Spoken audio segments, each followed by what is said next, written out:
तो दोस्तों कैसे हो आप। हमारे चैनल में आपका स्वागत है। आज हम देखने वाले हैं डार्क प्लेनेट मूवी की शुरुआत में एक रेटिंग वॉइस हमें बताती है कि ये समय 2157 का है, जहां इंसानों ने पृथ्वी को पूरी तरह से संभाल लिया है। सारी लड़ाई खत्म हो चुकी है। ऐसी ऐसी दवाई बन चुकी हैं जिसकी एक गोली से दुनिया की हर बीमारी खत्म की जा सकती है। और जब अब इंसानों ने पृथ्वी को संभाल लिया है तो उन्होंने एक कदम आगे बढ़ने का सोचा ताकि पृथ्वी जैसा एक और प्लेनेट ढूंढ लिया जाए और वहां एक्स्ट्रा टेरेस्ट्रियल लाइफ मौजूद हो या नहीं उसके बारे में जान पाएं। तो अब हम मैक्स नाम के लड़के को देखते हैं जो अपनी स्पेसशिप को लेकर ऐसे ही किसी प्लेनेट की तलाश में निकल जाता है। लेकिन जैसे ही वो डीप स्पेस में आता है एक एस्टेरॉयड उसकी स्पेसशिप से टकरा जाता है, जिसकी वजह से मैक्स को अपनी जान बचाने के लिए सबसे नजदीकी प्लेनेट पर लैंड करना पड़ता है। अब उस प्लेनेट पर आने के बाद मैक्स जैसे ही अपने शिप से बाहर आता है तो वो स्पेसशिप धमाके का शिकार होकर बर्बाद हो जाती है। इस वजह से मैक्स का पृथ्वी से संपर्क बिल्कुल टूट जाता है। ना ही वो यहाँ से पृथ्वी जा सकता है और ना ही उनसे संपर्क कर सकता है। किसी को मदद के लिए बुला भी नहीं सकता। वो एकदम परेशान हो जाता है कि मैं क्या करूं, ये तो बिल्कुल नई जगह है। लेकिन थोड़ी देर बाद खुद को संभालने को तैयार करता है कि उसे इस प्लेनेट को एक्सप्लोर करना चाहिए ताकि किसी तरह का कम्युनिकेशन सिस्टम उसको मिल जाए, उसके जरिए वो यहाँ पर पृथ्वी से मदद बुला पाए। साथ ही इस प्लेनेट की एक अच्छी बात ये होती है कि ये बिल्कुल पृथ्वी के वातावरण जैसा ही होता है, जिससे मैक्स को सांस लेने में कोई दिक्कत नहीं होती। अब मैक्स जैसे ही आगे बढ़ता है तो वहां पर जेफ नाम का एक सोल्जर आता है जो इसी प्लेनेट पर रहता है। मैक्स को उसकी भाषा समझ में नहीं आती, इसीलिए वो ट्रांसलेट करने वाले डिवाइस को अपने काम में लगा देता है ताकि उसकी भाषा को समझकर उससे बात कर पाए। जिसके बाद जेफ मैक्स को अथॉरिटी के लोगों को सौंप देता है ताकि वो खुद इसे संभाल ले। फिर वो लोग मैक्स के सर पर किसी तरह का हेलमेट लगाकर उसकी सारी मेमोरीज को स्क्रीन पर देखने लगते हैं ताकि मालूम कर पाएं कि आखिर ये कौन है और कहां से आया है। अब सारे सोल्जर्स मैक्स को सिटी की कैपिटल में लेकर जाते हैं, जहां रास्ते से गुजरते हुए मैक्स को इस प्लेनेट पर रहने वाले आम लोग भी दिखाई देते हैं जो खाने पीने की चीजों के लिए एक दूसरे से लड़ रहे होते हैं। आसपास का पूरा माहौल देखकर ऐसा प्रतीत होता है कि यहाँ के लोग आजादी के लिए लड़ रहे हैं। तभी आगे बढ़ते हुए मैक्स की नजर एक टावर पर पड़ती है। इस टावर को लेकर यहाँ के लोगों का मानना है कि ये उन्हें दुश्मनों से बचाता है। लेकिन तभी अचानक से वो टावर विस्फोट हो जाता है, जिसका मलबा मैक्स और उसके साथ ही जितने भी लोग मौजूद थे उन पर ही गिर जाता है। इसमें कई लोग मारे जाते हैं। लेकिन जिस टैंक में मैक्स मौजूद था उसमें जेम्स नाम का एक सोल्जर भी शामिल होता है। इसीलिए मैक्स जैसे तैसे उस टैंक से बाहर निकलकर दूर आ जाता है, जिससे दोनों की जान बच जाती है। तभी जेम्स मैक्स को बताता है कि क्या हमारे दुश्मनों को काम है, वो हमेशा इस टावर को बर्बाद करना चाहते हैं, जिसमें आज वो कामयाबी हो गए हैं। अब पता नहीं उनका अगला कदम क्या होगा। अब ये सुनकर मैक्स भी हैरान हो जाता है और यहाँ भी कहीं भी लड़ाई खत्म नहीं होती। मतलब दूसरी तरफ स्पेशल रिसर्च डिपार्टमेंट का हेड जिसका नाम नोमेड है, वो अपने साथी फ्रैंक से कहता है कि मैक्स जहां भी है उसे तुरंत ढूंढ कर मेरे पास लेकर आओ, मुझे शक है कि वो जासूस हो सकता है। इस पर फिर फ्रैंक मान जाता है और वहां से मैक्स को ढूंढने के लिए निकल पड़ता है। तो वहीं हम डेविड नाम के एक आदमी को भी देखते हैं। वो भी अपने साथी से मैक्स के बारे में जितना हो सके उतनी जानकारी निकालने के लिए कहता है। इधर फ्रैंक जैसे मैक्स को नोमैड के पास लेकर जा रहा होता है तभी उसको सीजर अटैक आ जाता है और इसकी वजह से उसकी गाड़ी दुर्घटनाग्रस्त हो जाती है।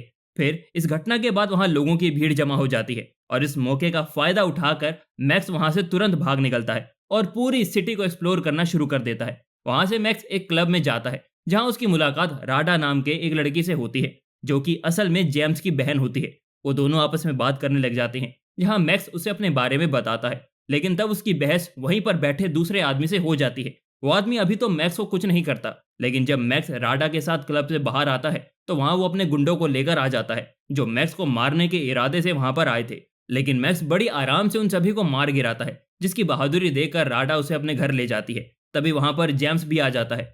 अब मैं उनसे इस प्लेनेट के बारे में पूछता हूँ, जिस पर वो दोनों बताते हैं कि हमें इस प्लेनेट के अलावा दूसरे किसी भी जगह की जानकारी निकालना अलाउ नहीं है। और जिस सिटी में हम रहते हैं उस अथॉरिटी चलाने वाली जिसकी लीडर टॉम नाम का एक आदमी है, उसी ने हम सबकी प्रोटेक्शन के लिए पूरी सिटी में टावर लगाया है। लेकिन बाकी सिटी की अथॉरिटीज चाहती हैं कि सारी सिटीज एक साथ होकर काम करें, लेकिन हमारी सिटी ऐसा नहीं चाहती। इसीलिए बाकी सिटी जितना भी हो वो हमारी दुश्मन बन चुकी है, जो हम पर हमला करती रहती हैं और हमें पूरी तरह से बर्बाद करना चाहती हैं। ये जानकर मैक्स हैरान हो जाता है, जिसके बाद जेम्स मैक्स को भी सोल्जर की ट्रेनिंग देना शुरू कर देता है ताकि वो भी दुश्मनों से खुद को प्रोटेक्ट कर सके। साथ ही राड और मैक्स धीरे धीरे एक दूसरे को पसंद करने लग जाते हैं।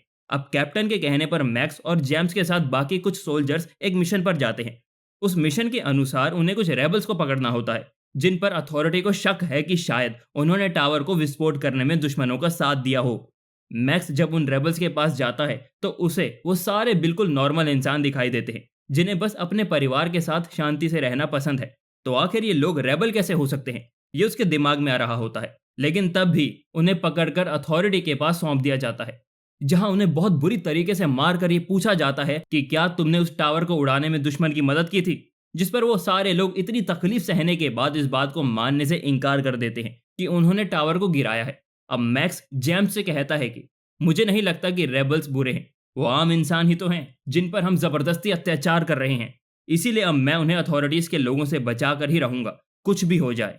जेम्स उसे ऐसा करने से मना करता है, लेकिन मैक्स उसकी एक नहीं सुनता। और जब कैप्टन मैक्स को ऑर्डर देता है कि तुम्हें सारे रेबल्स को खत्म करना है, तो वो कैप्टन के कहने पर उन्हें उस जगह से ले आता है जहां उन्हें मारना था। लेकिन वहां आने के बाद वो चुपके से उन सभी रेबल्स को जंगल के रास्ते भगा भी देता है। और इस बारे में कैप्टन को जब पता चलता है तो वो गुस्से में आग बबूला हो जाता है। तब मैक्स उससे कहता है कि ये सारे रेबल्स नहीं बल्कि निर्दोष इंसान हैं जिन पर अत्याचार किया जा रहा है, इसीलिए मैं उन्हें नहीं मार सकता। और तब ये सुनते ही कैप्टन मैक्स को शूट कर देता है, जिस चीज को देखकर जेम्स भी घबरा जाता है और उसकी मदद की कोशिश करता है। लेकिन कैप्टन जबरदस्ती उसको वहां से लेकर चला जाता है। अब कुछ समय के बाद मैक्स की आंख रेबल्स के बेस पर खुलती है, जिन्होंने मैक्स को बचाकर उसका इलाज किया होता है। वो सारे लोग मैक्स को अथॉरिटी की सच्चाई बताते हैं कि अथॉरिटी के सारे लोगों ने पूरे शहर के लोगों को अपने कंट्रोल में ले रखा है, और तुमने जिस टावर को देखा था वही टावर जो सिटी के लोगों को दुश्मनों से बचाता है, वो असल में हमें दुश्मनों से बचाता नहीं बल्कि ऐसी रेडिएशन छोड़ता है जिससे सारे लोग रेडिएशन के कंट्रोल में आ जाते हैं। और एक बार कोई इंसान रेडिएशन के कंट्रोल में आ जाए तो वो वही बात सुनेगा और करेगा जो अथॉरिटी उससे कहेगी। वो इंसान अथॉरिटी की कठपुतली बन जाता है।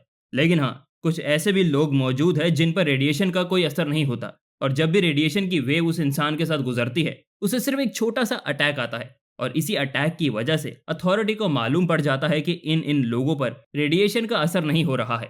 इसीलिए वो ऐसे लोगों को रेबल बताकर उन्हें मारने का ऑर्डर दे देते हैं, ताकि सारे रेबल मिलकर अथॉरिटी के खिलाफ ना हो जाएं। और लगता है तुम्हारे अंदर भी वही खास बात है, तभी तुम्हारे ऊपर रेडिएशन का असर नहीं हो रहा। अब ये सुनकर मैक्स और हैरान हो जाता है और ये तय करता है कि उसे किसी भी तरह अथॉरिटी की सच्चाई लोगों तक लानी ही होगी। मैक्स अभी से कहता है कि सुनो मेरी बात, हमें सारे टावर को उड़ा देना चाहिए ताकि सभी अथॉरिटी की कंट्रोल से बाहर आ जाए। इस पर ये सारे मान जाते हैं। तो मैक्स इनकी टीम को लीड करते हुए एक टावर के पास जाता है। जाने के बाद वो सारे सोल्जर्स को मारना शुरू कर देता है। इसीलिए सोल्जर्स भी उन पर हमला कर देते हैं, जिसमें कई सारे मैक्स के साथ ही मारे जाते हैं। लेकिन तब भी मैक्स उस टावर में बम लगाकर उसे उड़ाने में कामयाब हो जाता है। लेकिन उसके कई साथी मारे भी जा चुके होते हैं, तो इसे इस बात का बहुत दुख भी होता है। अब मैक्स वहां से जेम के पास जाता है, जिसे देखकर वो हैरान भी होता है और खुश भी। फिर मैक्स उसे टावर की सच्चाई बताता है, लेकिन जेम्स को इस बात पर पूरा भरोसा नहीं होता कि अथॉरिटी ऐसा कर सकती है। उसे ये यकीन होता ही नहीं कि ये टावर उनकी रक्षा के लिए नहीं बल्कि उन्हें कठपुतली बनाने में मदद कर रहा है। वो इसीलिए क्योंकि जेम्स ने पूरा बचपन यहीं पर गुजारा है। लेकिन इसी बीच वहां पर सोल्जर्स आ जाते हैं और उन पर हमला कर देते हैं, जो यहाँ पर उन्हें पकड़ने के इरादे से आए थे। क्योंकि सोल्जर्स को पता चल चुका था कि मैक्स को सच्चाई पता चल चुकी है और उसकी टीम भी है। अब और उसके साथ जेम्स और राडा भी शामिल हैं। मैक्स और बाकी अब उनसे लड़ने की कोशिश करते हैं, पर सोल्जर्स की तादाद बहुत ज्यादा हो जाती है, जिस वजह से वो पकड़े जाते हैं। इसके बाद उन्हें जेल में बंद कर दिया जाता है, जहां पर मैक्स के और भी साथी होते हैं। जाने के बाद मैक्स की मुलाकात जेफ से होती है, जिसे भी रेबल होने की वजह से यहाँ बंद किया गया था। मैक्स उन सभी को बताता है कि हमें कैसे भी करके इस जेल से निकलना होगा, ताकि हम सारे टावर को खत्म करके लोगों को अथॉरिटी के चंगुल से बचा पाए। जिस पर वो सारे लोग मान जाते हैं। इसके बाद नोमा डेविड के पास आकर कहता है, मैंने सुना है कि किसी मैक्स नाम के इंसान की तलाश है। अगर वो तुम्हारे पास है तो वो मुझे दे दो, मैं उसके बारे में तुम्हारे बॉस टॉम को बताना चाहता हूँ। लेकिन डेविड कहता है कि मैं मैक्स को नहीं जानता। साथ ही डेविड को भी सीजर अटैक आ जाता है। इसका मतलब साफ है कि वो भी रेबल में से एक है, लेकिन सारे लोगों से उसने अपनी पहचान छुपा के रखी हुई थी। दूसरी तरफ मैक्स, जेफ और एक कैदी के साथ छुपके से जेल से बाहर आ जाते हैं और वहां से टावर को विस्फोट करने निकल जाते हैं। लेकिन सभी जल्दी से इधर उधर छुपने लग जाते हैं ताकि सारे रोबोट से बच पाएं। वहीं डेविड को जब पता चलता है कि मैक्स की बॉडी भी रेबल की तरह है, जिस पर किसी रेडिएशन का कोई असर नहीं होता, तो वो अपने एक साथी को तुरंत आदेश देता है कि जाओ और मैक्स को कहीं से भी ढूंढ कर मेरे पास लेकर आओ, वो भी जीवित। याद रहे, इस बारे में किसी को कानो कान खबर नहीं होनी चाहिए, वरना मैं तुम्हें जिंदा नहीं छोड़ूंगा। और इस पर वो उसकी बात मान जाता है। इधर मैक्स जेफ और उस आदमी से कहता है कि क्या हो अगर अथॉरिटी के सेंटर को ही उड़ा दिया जाए, वो सारे टावर को कंट्रोल करते हैं ना। मतलब जहां से सारे टावर्स को पावर मिलती है। इससे ये होगा कि सारे टावर्स एक साथ बंद हो जाएंगे। लेकिन जेफ कहता है कि ऐसा पॉसिबल नहीं है। टावर को बहुत ही अलग तरीके से डिजाइन किया गया है, जिसके बारे में कोई नहीं जानता। वो ऑपरेट कैसे होता है, कहाँ से होता है। अब ये सुनकर मैक्स फिर परेशान हो जाता है कि आखिर करें तो क्या करें। जेफ आगे बताता है कि साउथ में कई लोग रहते हैं जिन पर भी रेडिएशन का कोई असर नहीं होता, लेकिन उनका हमारी सिटी के लोगों से कोई लेना देना भी नहीं है। वो हमारी मदद भी नहीं करेंगे। तभी वहां पर एक ऑटोमेटिक टैंक आकर सभी पर हमला करना शुरू कर देता है। पर जैसे तैसे अपनी जान पर खेलकर टैंक में घुस जाते हैं और उसके ऑटोमेटिक कंट्रोल सिस्टम को बंद कर देते हैं। अब मैक्स अकेले उस टैंक को लिए सिटी के बॉर्डर पर जाता है ताकि वहां से साउथ जाकर उन लोगों को अपनी टीम में शामिल होने के लिए मना ले। पर बॉर्डर पर आने के बाद मैक्स को रोक लेते हैं। उन्हीं में मैक्स को जेम्स दिखाई देता है, इसीलिए वो उसे अपने टैंक में डालकर सारे बैरिकेड्स तोड़कर बॉर्डर के बाहर आ जाता है। तब जाकर जेम्स को इस बात पर यकीन होता है, क्योंकि बॉर्डर क्रॉस करने के बाद उस पर रेडिएशन का असर कम हो गया था। इसी वजह से वो एकदम गुस्सा हो जाता है कि आज तक हमारे साथ धोखा हुआ है, और वो भी ठान लेता है कि अब मैं अथॉरिटी को छोड़ूंगा नहीं। इस पर मैक्स उसे अपने प्लान के बारे में बताता है कि हम साउथ जा रहे हैं, वहां के लोगों से मदद मांगेंगे ताकि सारे टावर्स को खत्म कर पाएं। इस पर जेम्स भी उसकी इस चीज में मदद करने के लिए तैयार हो जाता है और यहाँ पर मूवी का अंत हो जाता है। आपको ये वीडियो कैसी लगी कमेंट्स में हमें जरूर बताएं, और अगली कौन सी वीडियो आप देखना चाहते हैं वो भी। धन्यवाद।